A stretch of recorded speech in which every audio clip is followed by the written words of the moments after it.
So in the stack, what we studied in the last session was that a stack is a kind of last in first out data structure, and in that we saw we were using array to do the implementation. And another key point about that was that the side at which we are, so here only we are doing insertion also, and at this side only we are doing the deletion also. Right? Insertion is known as a push operation in the stack, and deletion is known as a pop operation in the stack. Right? So this was the first implementation that we did. The second implementation that we did, dynamic array. Dynamic array. The reason we chose the dynamic array in the second implementation was because this had a problem. Because if we use a simple array as a part of implementation of an stack, the size of the array is fixed, and if the size of the array is fixed, if we have to store more than element of it, I'm not able to do it.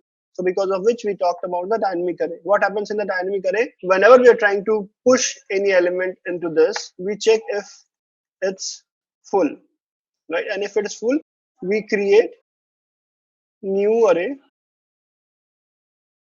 of size 2 times the previous size. This is what we do in the case of the dynamic array, right? And the third approach was using a linked list. So तीसरा वाला अपने linked list we also discussed, right? So the linked list it solves the problems created by both of these, and in which what we do is head और उसके बाद एक और linked list, उसके बाद एक और node, उसके बाद एक और node. So in this case, whenever we have to add, we add here only, and whenever we have to delete, we delete from here only, right? So addition also happen this side, and the deletion also happen on a single side on the linked list, right? And this is also how we implement a stack, right? So this is the basic about stack.